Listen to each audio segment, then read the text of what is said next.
கதிரவன் TV நேயர்களுக்கு அன்பு வணக்கம். நேயர்களே, தமிழ் திரையுலகிலே தனக்கென்று தனிபாணியோடு பாடலை எழுதிய ஏராளமான பாடலாசிரியர்கள் உண்டு. அவர்களிலே தன்னுடைய பாடலில் எளிமை குடிகொண்டிருக்கும் வகையிலே எழுதிய அற்புதமான பாடலாசிரியர் மருதகாசி அவர்கள்.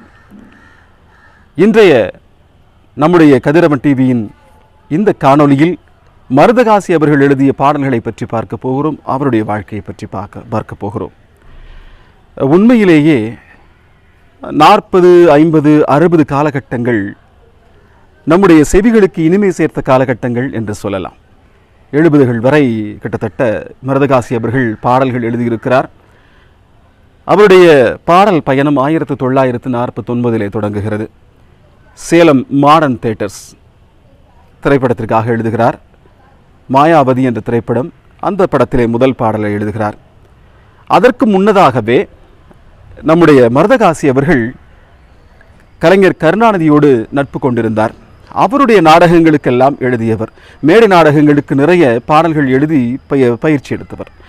அவருடைய மந்திரிகுமாரி நாடகங்களுக்கெல்லாம் தொடர்ந்து பாடல்களை எழுதியவர் நம்முடைய மருதகாசி அவர்கள்தான். இந்த ஒரு சூழலிலே மாயாவதி படம் 1949 வெளிவருகிறது. டி.ஆர். மகாலிங்கம் அதில் நாயகனாக நடிக்கிறார். பெண் என்னும் மாயப்பேய் என்ற ஒரு பாடலை முதல் பாடலாக எழுதுகிறார். அதைத் தொடர்ந்து ஏராளமான பாடல்களை மருதகாசி எழுத தொடங்குகிறார். அதிலும் குறிப்பாக மந்திரிகுமாரி திரைப்படத்தில் இடம்பெற்ற 2 பாடல்கள் அற்புதமாக அமைந்தன அவருக்கு. திருச்சி லோகநாதன் அவர்களின் குரல் வளத்திலே அற்புதமான பாடல்களாக அமைந்தன. அனைவருக்கும் தெரியும். இதை ஒரு கேலி பாடலாக கூட தற்போதெல்லாம் சித்தரிப்பது உண்டு. வாராய் நீ வாராய், போகுமிடம் வெகு தூரமில்லை நீ வாராய் என்ற ஒரு பாடல். அதே திரைப்படத்திலே இன்னொரு அருமையான பாடல், படகிலே நிலா வெளிச்சத்திலே அப்படியே காதலனும் காதலையும் செல்வது போன்ற ஒரு அற்புதமான பாடல். உள்ளவும் தென்றல் காற்றினிலே ஓடமிதே நாம் மகிழ ஊஞ்சலாடுதே. உள்ளவும் தென்றல் காற்றினிலே ஓடமிதே நாம் மகிழ ஊஞ்சலாடுதே என்ற அந்த பாடல். இந்த பாடல்களை எல்லாம் கேட்கும்போது அப்படியே செவிகளிலே தேன் வந்து பாய்வது போல் இருக்கும். அதிலும் நம்முடைய திருச்சி லோகநாதன் அவர்கள் மிக அற்புதமாக இந்த பாடல்களை பாடியிருப்பார். இன்னும் சொல்ல போனால் நம்முடைய மருதகாசி அவர்களை திரைத்துறைக்கு அறிமுகப்படுத்தியதே திருச்சி லோகநாதன் அவர்கள் தான் என்று சொல்வார்கள். திருச்சி லோகநாதனுக்கு ஒரு பெருமை உண்டு. தமிழ் திரையுலகிலே முதல் பின்னணி பாடலை பாடியவர் திருச்சி லோகநாதன் அவர்கள்தான். இப்படி பல பெருமைகளில் அந்த தொடக்க காலகட்டங்கள் திரை இசையிலே அற்புதமாக வந்த தொடக்க காலகட்டங்களிலேயே பாடலை எழுதியவர் மருதகாசி. பல பாடல்கள், மருதகாசி எழுதிய பல பாடல்கள் பட்டுக்கோட்டையின் பாடலாக தவறாக புரிந்து கொள்ளப்படுகின்றன. ஏனென்றால் விவசாய குடும்பத்தை சார்ந்த மருதகாசி அவர்கள் பல்வேறு விவசாய பாடல்கள் எழுதியிருக்கிறார். அந்த மண்மனம் மாறாத பாடல்களை நம்முடைய தமிழ் திரையுலகுக்கு கொடுத்திருக்கிறார் மருதகாசி அவர்கள். குறிப்பாக அற்புதமான பாடல் சிவாஜி கணேசன் அவர்கள் நடித்த மக்களை பெற்ற மகராசி என்ற படத்தில் இடம்பெற்ற பாடல். மணப்பாரம் மாடு கட்டி மாயவரம் ஏறு பூட்டி அந்த பாடலை பார்த்தால் இந்த பாடல் யார் எழுதியது என்று கேட்டால் சட்டென்று நிறைய பேர் சொல்வார்கள் இது பட்டுக்கோட்டை கல்யாண சுந்தரம் பாடல் என்று. உண்மையிலேயே இந்த பாடலை எழுதியவர் மருதகாசி அவர்கள். இதேபோல் பல்வேறு திரைப்பட பாடல்கள், குறிப்பாக நம்முடைய SSR அவர்கள் நடித்த ஒரு அற்புதமான திரைப்படம் பிள்ளைக்கணியமுது. அந்த படத்திலே ஒரு அற்புதமான பாடல். இது போன்ற ஒரு பாடல்கள் எல்லாம் இன்னும் நிறைய வர வேண்டும். இனி உள்ள கவிஞர்கள் எல்லாம் இது போன்ற பாடல்களை தர வேண்டும். அந்த பிள்ளைக்கணியமுது திரைப்படத்திலே இடம்பெற்ற அந்த பாடல், ஏர்முனைக்கு நேர் இங்கே எதுவுமே இல்லை, என்றும் நம்ம வாழ்விலே பஞ்சமே இல்லை. ஏர்முனைக்கு நேர் இங்கே எதுவுமே இல்லை, என்றும் நம்ம வாழ்விலே பஞ்சமே இல்லை. நெற்றி வேர்வை சிந்தினோமை முத்து முத்தாக, அது நெல்மணியாய் விளைஞ்சிருக்கு கொத்து கொத்தாக, கட்டு கட்டாய் அறுத்து அதை என்ற ஒரு பாடல். அற்புதமான இந்த பாடல். இப்படிப்பட்ட பாடல்களை கொடுத்தவர் நம்முடைய மருதகாசி அவர்கள். நிறைய பாடல்கள், எண்ணற்ற பாடல்கள் 70கள் வரை தொடர்ந்து அவருடைய பாடல் பயணம் இருந்து கொண்டே இருந்தது. குறிப்பாக எம்ஜிஆர் அவர்களுக்கு நிறைய பாடல்கள் எழுதினார். விவசாயி திரைப்படத்தில் அத்தனை பாடல்களையும் எழுதியவர் நம்முடைய மருதகாசி அவர்கள் தான்.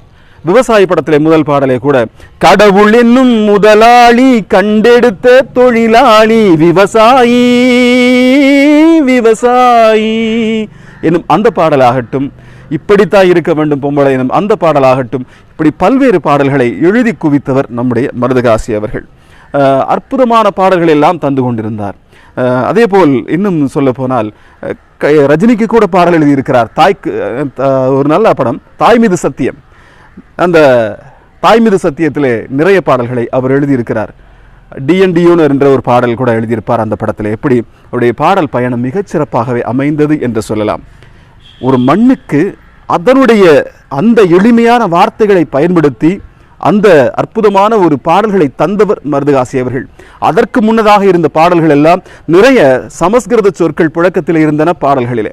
ஏனென்றால் பாடல்கள் எல்லாமே புராண கதைகளாக அமைந்திருந்தன. அந்த புராண கதைகளிலே பலரும் அந்த வடமொழி சொற்களை கலந்து எழுதினார்கள். முதலாக தமிழ் மொழிக்கு, அதுவும் மக்கள் பேசும் மொழிக்கு இந்த திரையிசை பாடல்களை மீட்டெடுத்தவர் என்ற பெருமைக்குரியவர் மருதகாசி அவர்கள்.